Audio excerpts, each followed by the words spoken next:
राजा भैया और अखिलेश यादव के बीच ऐसी कौन सी डील हो गई है जिसने बीजेपी से लेकर कांग्रेस तक में खलबली मचा दी है। जो अखिलेश अभी तक राजा भैया को पहचानने से इनकार कर रहे थे, आखिर उन्हें कुंडा नरेश की चौखट में हाजिरी क्यों लगानी पड़ रही है? क्या भद्री रियासत के बादशाह अब जल्द ही सपा में शामिल हो जाएंगे? आखिर ऐसी कौन सी डील अखिलेश और राजा भैया के बीच हो गई है जिसने न सिर्फ यूपी की सियासत में बल्कि पूरे हिंदुस्तान की सियासत में गर्मी बढ़ा दी है? राजा भैया और अखिलेश यादव के रिश्तों पर जमी बर्फ 5 साल बाद धीरे धीरे पिघल रही है।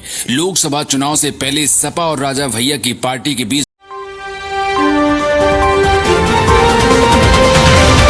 गठबंधन की चर्चा जोरों पर है। राजा भैया और सपा की अचानक बड़ी नजदीकी के पीछे की कहानी क्या है, इस वीडियो में यही समझने की कोशिश करेंगे। जो राजा भैया कुछ दिन पहले तक विधानसभा में सरकार के साथ खड़े नजर आए थे, वही राजा भैया के सुर अब सपा को लेकर नरम पड़ गए हैं। राजा भैया ने 28 साल के राजनीतिक जीवन में 20 साल सपा को देने का जिक्र किया और ये भी कहा कि सपा मेरे लिए सबसे पहले आती है, मेरे लिए कोई राजनीतिक पार्टी नहीं है। राजा भैया और मुलायम सिंह यादव के संबंध काफी पुराने थे। दोनों ने लंबे समय तक एक साथ राजनीति की।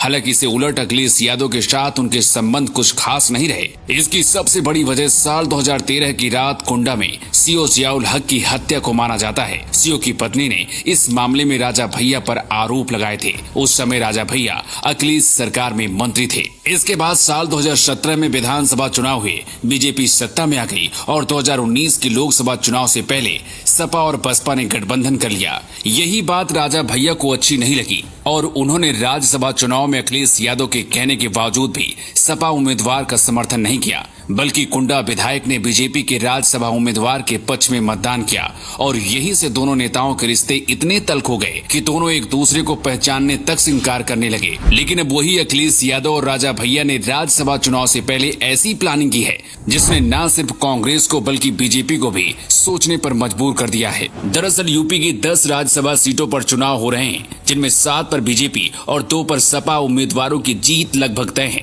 लेकिन एक सीट पर अभी भी पेच फंसा हुआ है। राजा भैया और अखिलेश यादव की अचानक बड़ी नजदीकी की सबसे बड़ी वजह इसे ही माना जा रहा है।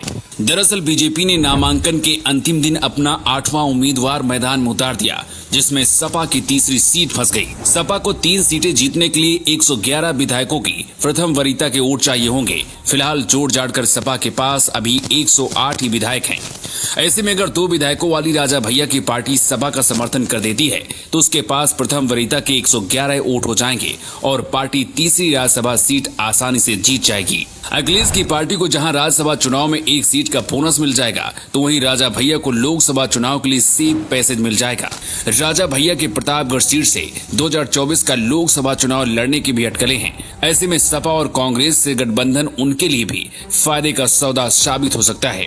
वैसे आपको क्या लगता है, क्या राजा भैया को अखिलेश यादव के साथ गठबंधन करना चाहिए था या फिर नहीं करना चाहिए था? आप अपना जवाब कमेंट बॉक्स में लिखकर बता सकते हैं। Bureau report,